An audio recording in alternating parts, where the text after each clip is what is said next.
Hello and welcome. My name is Erich McMillan McCall. I am founder and CEO of Project One Voice and the host of Project One Voice Live. It is day 68 of my Emancipation Tour. On January 1st of this year, the beginning of my 60th year on this planet, I shaved my hair completely off and embarked on my Emancipation Tour, immersing myself in Black history and culture for an entire year. As if that was not enough, I am not cutting my hair for an entire year. I mean, an entire year. Can you believe that? What you see before you is 68 days of new growth, both literally and figuratively. Well, it is March. And March means it is Women's History Month. Happy Women's History Month to you all. This month, we are celebrating what it means to be a woman in this world. A special shout out to my D9 sisters from your D9 brother. That's right, 06 is in the house. Alpha by Alpha is in the house. That's the AKAs, the Deltas, the Zetas, and the Sigma Gamma Rhos. Happy Women's History Day to you all and to everyone out there. Project One Voice is celebrating Women's History Month by honoring trailblazing women like the women we have on the show today. This month, we are sharing inspiring stories about heroes, inspiring stories about role models. We are celebrating equality, celebrating women and women's history each and every single day. Our show today is all about Dance Theater of Harlem's 54th season at New York City Center, April 19th through the 23rd. They're calling it a homecoming. Tickets are still available with discounts up to 20% on tickets, $55 or more. Now, surely, if a Black woman piano prodigy went to Juilliard in her teens, became a movie star in the Lena Horne era, was a featured act at New York's Cafe Society, had her own TV show, was an artist luminary of the Civil Rights era, and was married to an iconic Black congressman, you would have heard of her, right? You would have heard of her, right? So have you heard of Hazel Scott? Well, if you've heard of Hazel Scott, you will love this show. And if you have not heard of Hazel Scott, then you are going to love this show and crave for more stories of phenomenal women, phenomenal Black women like Hazel Scott. Since it's Women's History Month, Robin Bell Stevens is taking over Project One Voice Live. Well, who is Robin Bell Stevens?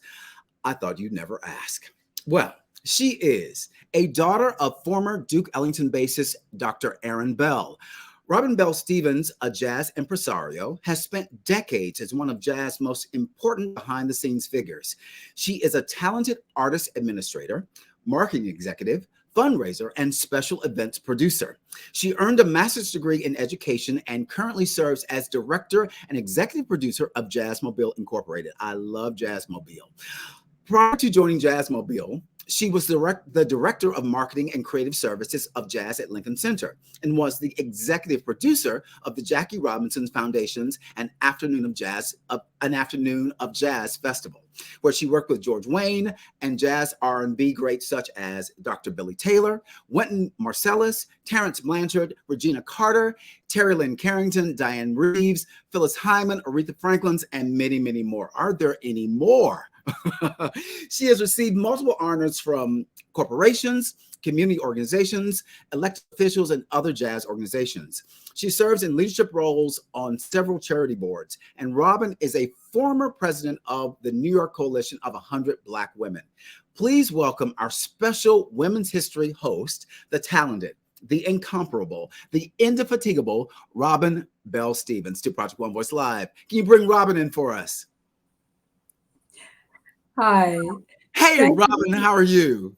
Hi, thank you so much. I'm doing well, Eric. How are you in this wonderful National Women's Appreciation Month? I know. Look, yesterday was International Women's Day. So I celebrated in a great way with a bevy of extraordinary women. I went to this great concert at Town Hall. It featured the music of Valerie Simpson. You can't get any more iconic than her, can you? No way. Absolutely not. She is such a brilliant talent, certainly as a duo, but she has really shown that she is really an amazing soloist as well. She really is. Look, there were so many great words of encouragement about how we need to pave a way for young girls in this world. And statistics show that when women are happy, the entire world is happy. So I concur with that statement. So that's the reason why I'm passing this off to you. So I know this show is in great hands. So Robin, if you're ready, it's I'm all yours. ready. Great, It's thank all you. yours. And thank you, Eric. I really appreciate this opportunity to celebrate the brilliant legacy and leadership of Black women in the arts and beyond. So, now to our guest. Our first guest that I want to present was born in Washington, D.C., Virginia Johnson. She started dancing at the age of 3. When she was 13, Johnson received a scholarship to attend the Washington School of Ballet, graduating from there in 1968. Johnson then went on to study at New York University as a dance major.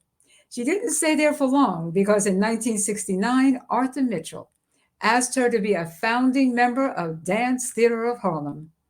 She joined and danced with the company for years. And in 2009, Johnson became the artistic director of Dance Theater of Harlem and still serves in that role today. And joining in the conversation is Karen Chilton. She is a native of Chicago's South Side. Ms. Chilton received her MFA, Master of Fine Arts in Dramatic Writing from NYU Tisch School of the Arts, and an undergraduate degree in economics from Bradley University.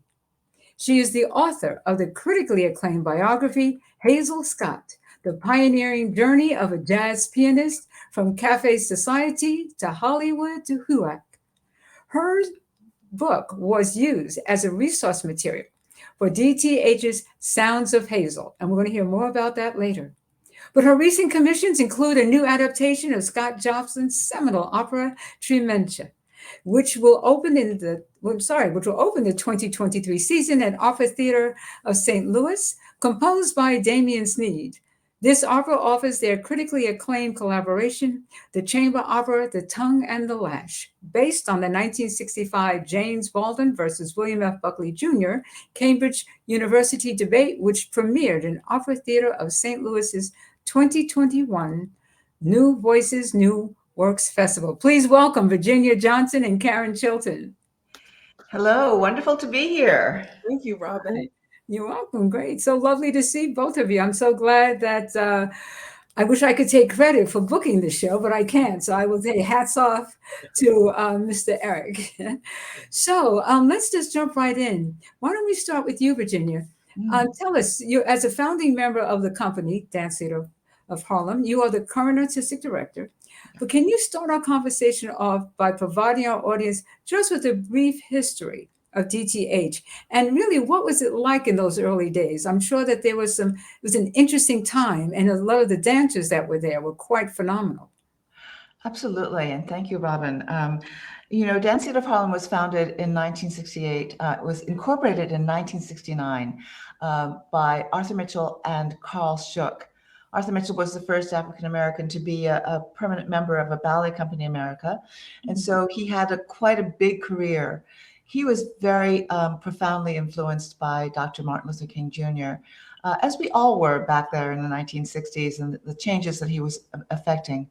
When Dr. King was killed, Arthur Mitchell wanted to continue that work, and he wondered how he could do that as a ballet dancer.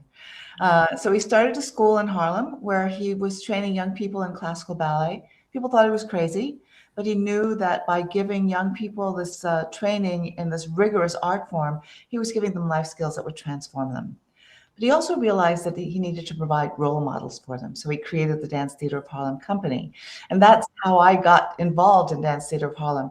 He wanted to show that this art form of classical ballet is something that actually belongs to everyone. It's not just one culture's prerogative to own it. It was something that if you give people access and opportunity, you can create a chance for people to see ballet as a communicator across all cultures.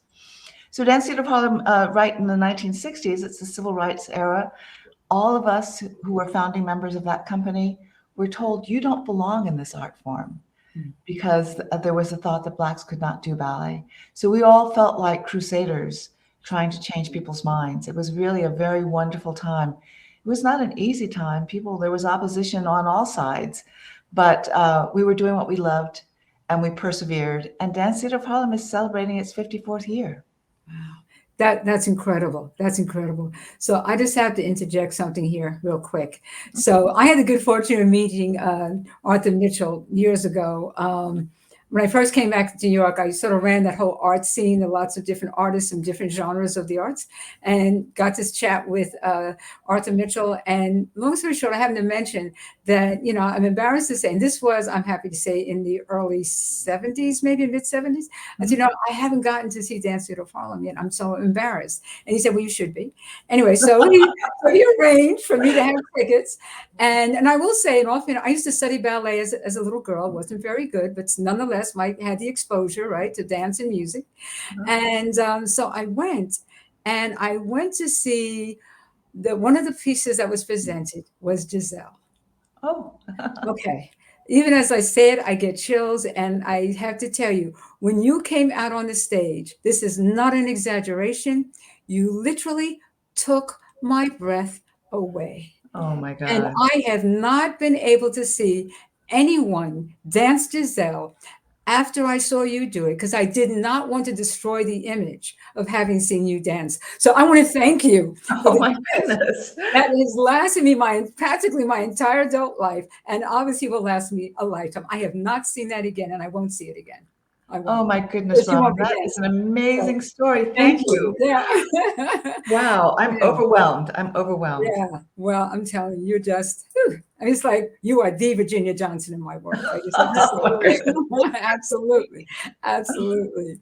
Oh, So, thank you. yeah, of course. So now let's talk a little bit about the ballet. How Mm. exactly did the idea for the ballet on Hazel Scott come about? Because I know you work very closely with the choreographer. Mm. Yeah, so Washington Performing Arts is a sponsor, a presenting sponsor in Washington, D.C., and on their board sits Hazel Scott's son, Oh, Adam Clayton Powell Jr. No, the third, Adam Clayton Powell the third, yes. okay, yes. And it was going to be the centennial of her birth in 2020. And Washington Performing Arts approached me to say, would you like to do a ballet about Hazel Scott? And Robin, I did not know who Hazel Scott was. Okay. Wow. So I Okay. found That's honest. Karen's book. Right? That's And honest. I I'm like reading it. Karen's book and I'm going, oh my God, who this woman needs to be known about. This story needs to be told in as many ways as we possibly can. So the answer is yes, we will do a ballet about Hazel Scott. Man, and what a gift that is to all of us. So, Absolutely. yeah, absolutely. Mm. So, we can't talk about Hazel Scott without talking about who this woman was. So, Karen, you're from South Side of Chicago. Yes. And I also do know, and I'm going to throw this in, that in addition to being a writer, you started playing the piano. Is that correct? I At did. some point? I Okay. studied classical piano at the Classical Chicago piano. Conservatory of Music when I was 6 years old. Wow. And part of my journey to finding Hazel was I was interested in doing a book about Black women artists, expatriates. That's how Mm. I Ah, was just really curious about the expatriate journey. And right. in my mind, I said it couldn't have been easy. It can't be easy to leave Mhm. everything that's familiar to you, your language, your customs, your family, everything that feels like home, and strike out in a new place. So I started researching all of these women, sculptors, painters, dancers, and this opera singers. And I stumbled upon this little book by the jazz drummer Art Taylor, and it was called Notes and Tones. I'm in New York Public Library, and I see this book, and it was all interviews. It was Q&A style, where he interviewed all of his fellow artists who were living in Paris. And I saw Hazel's interview, and her interview is what struck me. There wasn't a picture of her. There was nothing. I didn't Mm. know her name. And I said, what in the world? I mean, I'm standing there and she's talking about, there is racism in Paris. Just ask the Algerians. This is not without its challenges. I feel like I'm away from the fight. My Mm. people are going through the civil rights movement and I'm all the way over here. And Mm. how do I negotiate, that psychic space, that emotional space Mhm. of not being there? And I became so captivated by this woman. I said, oh, I know that I'm sure there's a book about her somewhere. I go looking for a book. Of course, I find no book, but I see all of these clippings, all these newspaper clippings. Yeah. Hazel Scott at Cafe Society, Hazel Scott, Mm. pianist. And I fell into the rabbit hole. Next thing I know, I had a file just full Wow. of nothing but Hazel material. And I'm telling my literary agent, I think I want to write this book about Mm, Scott, because I actually felt personally offended because growing up in Chicago, all you hear is blues and jazz. It's what I heard growing up. that's right. That's And right. so, and I'm a huge jazz fan, as you and I have talked about, Robin. Right. If I know, I think I know everything about jazz, how come I don't know her? Hmm. My father, I'm in the library on the phone calling my father. And I said, have you heard of this woman named Hazel Scott? And he goes, oh, yeah, she used to have a TV show. And I'm like, Mind blown. in my mind, I said, okay, I have truly fallen into the hole. Right. I'm not Right. coming out unless I write this book. So Right. years went by. I mean, it wasn't an easy thing to do because you go to publishers with this incredible story, and then they look at you and say, well, nobody's interested in jazz books and nobody's interested in books on Black women. These are the things I was told. And they Wow. and nobody's really interested in a Black woman jazz artist. So Mm. what are you doing? I said, I'm gonna write the book anyway. So Yeah. fast forward, 6 years of researching, interviewing. I knew I didn't want to do it without her son's participation. So he was the first person I contacted. And I made a bet with myself. I said, if this man says yes to me, I'm going to write this book, come hell or high water. And he Wow. said, yes. We met, and he handed me over. He trusted me with all of her journal writings and all. Wow. Mm. So a lot of her voice is in the book, but it was a long journey of getting it done. So on days like today, where we're celebrating women, and I'm in such amazing company with the two of you, Oh, every time I oh see yeah. this book, I think of it as a victory because this is a book Absolutely. that nobody told me was worth writing, that nobody would read it, nobody cared. And now there's been one celebration after the next, and now this beautiful ballet by the legendary Dance Theater of Harlem in her honor. She Wow. would be just over the moon, I think. Yeah, I would imagine so. I would Mhm. imagine so. I mean, I certainly can say that I'm familiar with her work. Coming from the jazz world, it'd be hard not to. And our offices are in Harlem, so you can't be in Harlem and not know about Hazel Scott and Adam Clayton Powell Jr., of course. Right. But I do think that the book you have written, and I think I would also mention I had the good fortune of seeing this little 13-minute documentary, I think it is, Whatever Happened to Hazel Scott. And that's like a nice little teaser as you talk about expatriates. But you want to take a minute and just talk a little bit about that part of her life? Well, one of the questions, through this, the book was published 10 years ago. So I've been doing lectures and doing as much as I can internationally to elevate her name. One of the questions that people ask all the time is, what happened? Like, why don't Mhm. Why don't we? Mhm. because she was so famous. She trained at the Juilliard School at 8. She had her own radio show at 14 on WOR in New York. She was on Broadway by 18, and by 19, she was a star. She was Wow. one of the highest paid entertainers in Hollywood at the heyday in the 1940s during the war years. And that was when she married Adam Clayton Powell. The two of them became the most high profile Black couple in America. So what happened? I mean, this is a couple whose wedding was covered by Life magazine. Mm. That just didn't happen to Black folks. But No. what happened to her was HUAC, the House Un-American Activities Committee. That was during the McCarthy era when so many artists were being blacklisted. Her name ended up on the blacklist, and she was accused of being a communist sympathizer, which she Mm. wasn't. But part of the history of Cafe Society, the nightclub, it was one of the first integrated nightclubs in New York City. But a lot of the people who were the people who established the club were members of the American Communist Party. And they weren't hiding that fact. But because of that, Cafe Society was targeted by HUAC, by this committee that was looking to find out what artists were either part of the Communist Party or communist sympathizers. Because Hazel was the headliner there, her name ended up landing along with a lot of the other artists who performed there on the Mhm. Black. Hazel, married to the first Black congressman from the East Coast, Adam Clayton Powell Jr., she turns to her husband and says, these people have scandalized my name. I'm going to defend my name, because that was her personality. She was big, she was bold, she was courageous, and she was very outspoken. She was an activist before they were calling people activists, because this is Mhm. war, the Civil Mhm. War. This is And the that war. story, and that story is just so important and resonates because that was a time when James Baldwin and others were over there at that time. But Virginia, I want to take this back to you in the Dance Theater of Harlem and the ballet. So now Mhm. that the viewers have gotten a little bit more background about Hazel Scott, how did that get translated into how does this get translated into the story via the ballet?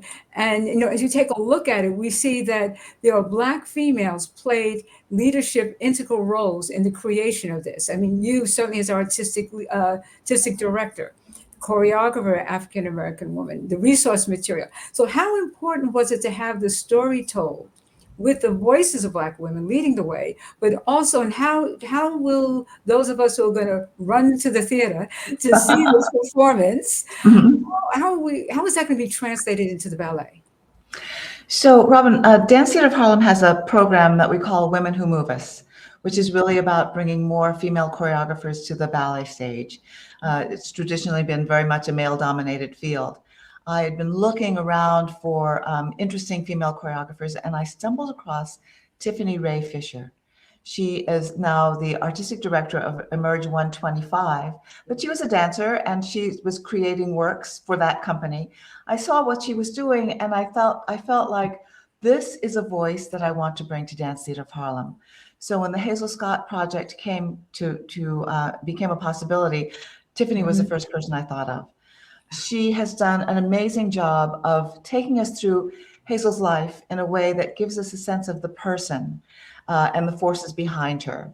So Tiffany is a wonderful choreographer who also conceived of this ballet in a very powerful way.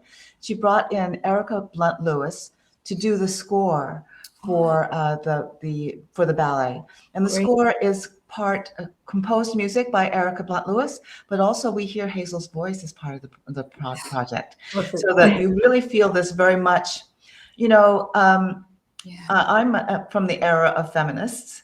I felt it was Mhm. really important for us to make a place for ourselves in the world and have a voice and be able to make change happen through our actions. And so Hazel Scott was this pioneer and an activist, as Karen says, before they were activists.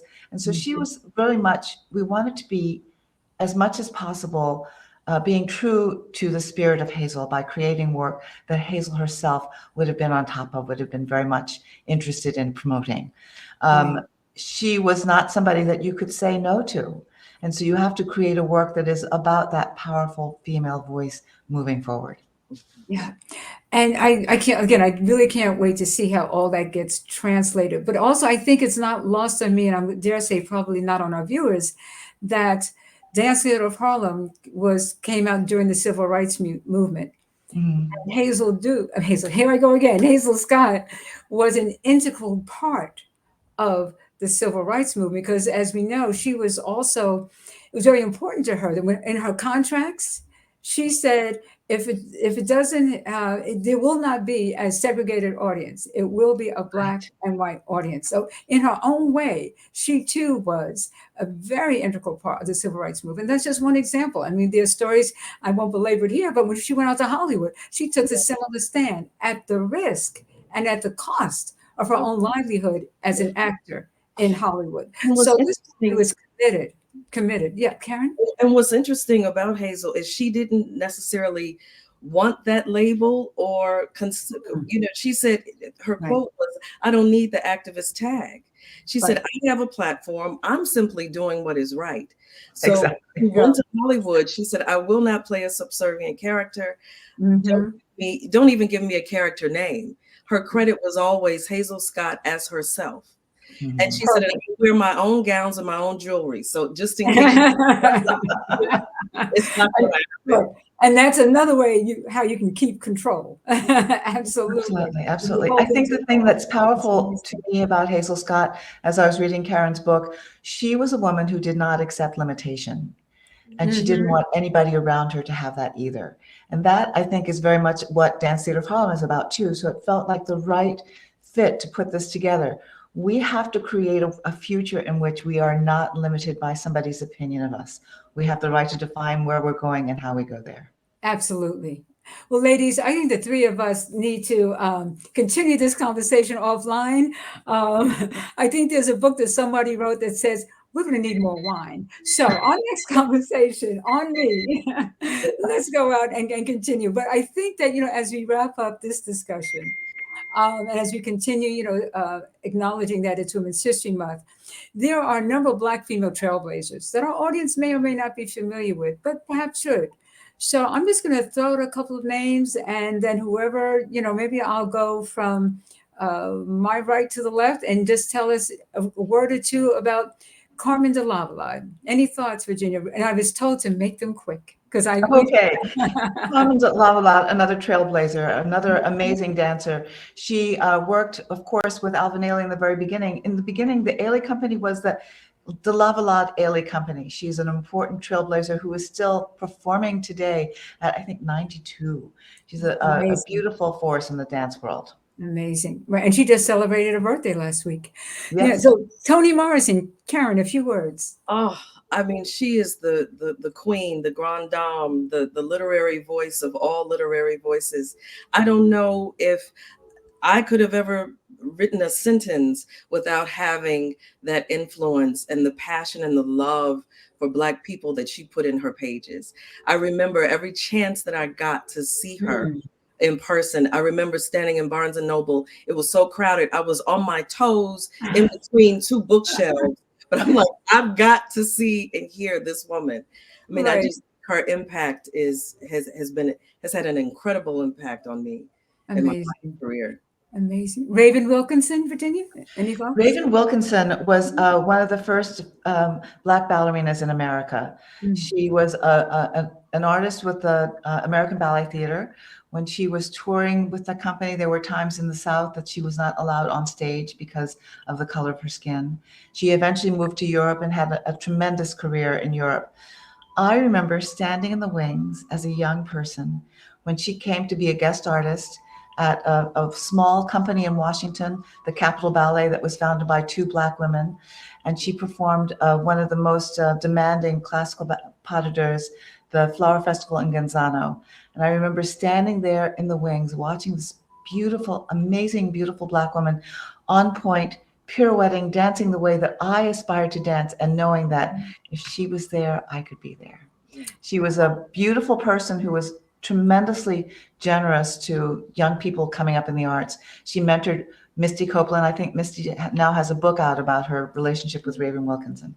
Yes, yes. And then Cecily Tyson, Virginia, I'm going to throw that back to you again, because I do believe she had a very close relationship with Mr. Mitchell.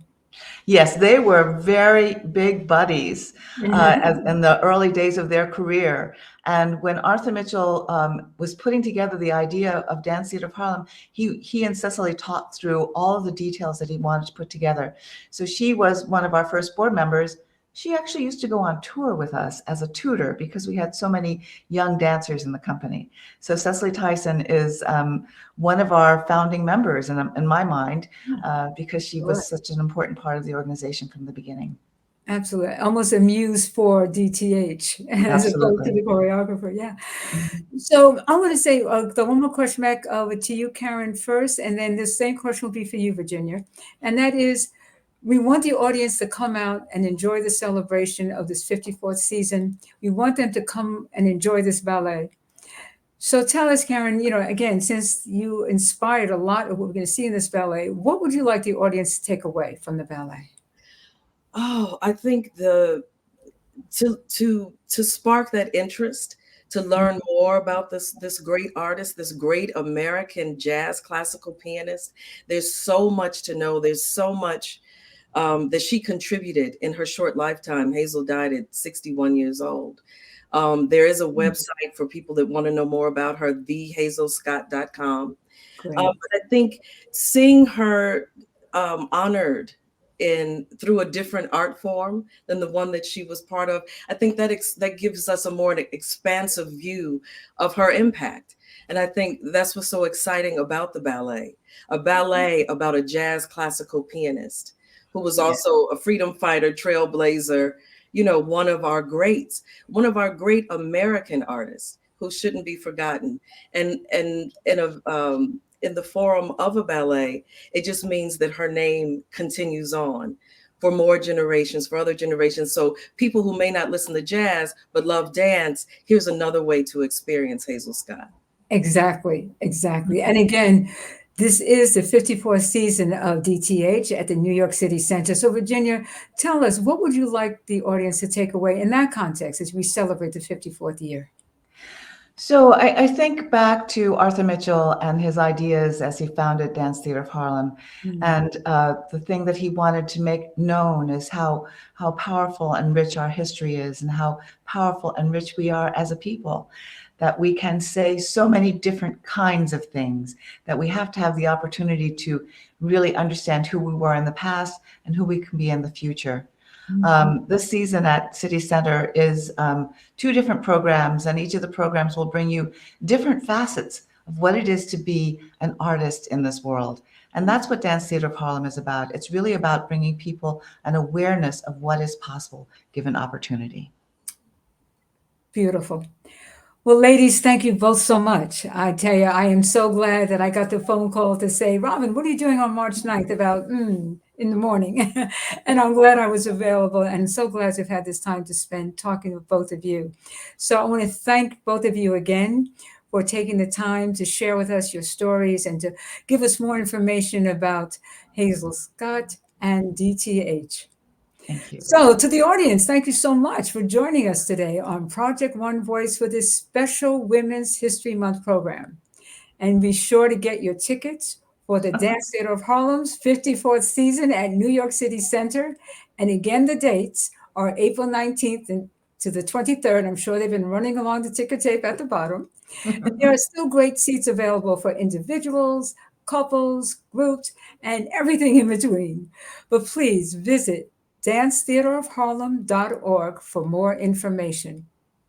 And once again, a big thank you to both Karen and Virginia, to Dance Theater of Harlem, to Walker International Communications Group, and Project One Voice for this opportunity to celebrate the legacy and leadership of Black women in the arts and beyond.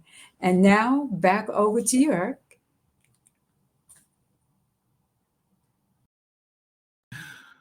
Robin, what an incredible conversation.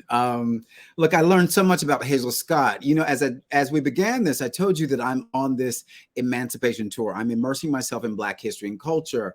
I've learned so much about so many incredible unsung heroes like Hazel Scott, people that we should know about, but we just don't, people who made a way for us when there wasn't a way.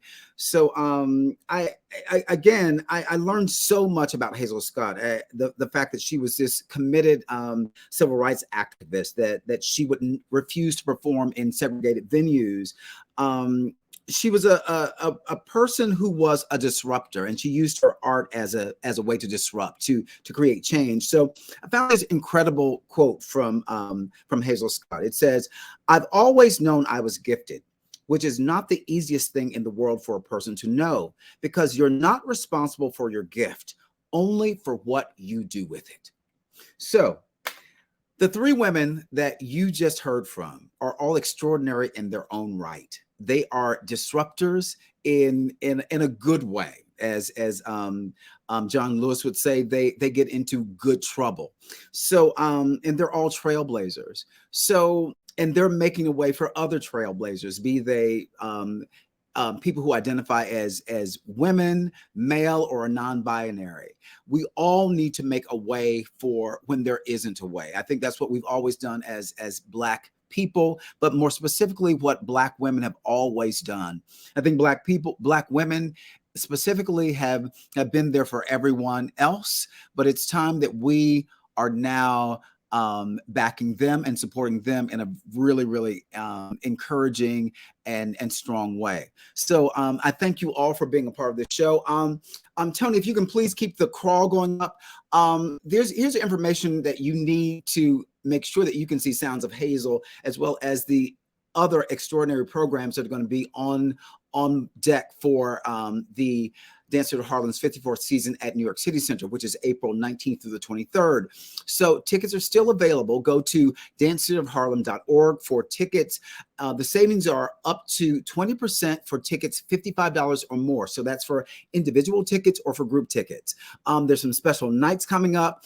I think there's a D9, an HBCU Divine 9 night coming up on April 21st, which is a Friday. So please, please, please wear those school colors, wear that paraphernalia with pride, and come and celebrate with this homecoming with the Dance Theater of Harlem. Virginia Johnson is an AKA. So D9 is in the house. You've got the alphas, the Alpha Kappa alphas and the Alpha Phi alphas. The first, I have to say, the first male and the first female Greek letter organization in this entire world. Yes, yes, yes, yes. So there you have it. But big love to all the HBCUs and all the D9 family. So anyway, thank you, as always, for your time and consideration. And I hope you are supporting and engaging with Black creativity in your part of the country. So please, please, please get those tickets to Dance Theater of Harlem's homecoming season at New York City Center. It is the 54th season for this esteemed dance company. So please, please, please visit their website at dancetheaterofharlem.org to get those tickets. $55 or more, you can get 20% off of those tickets. Who would ask for anything more? So anyway, thank you again. Have a fantastic day, and go out and make this day special, because you know what? No one is like you. So you bring specialness to the world. So have a great one. And for all of us here at Project One Voice Live, and all of us here that are breathing on this planet on this day, I salute you all, and I wish you nothing but the extreme best. Have a fantastic day. We'll talk soon. Bye-bye.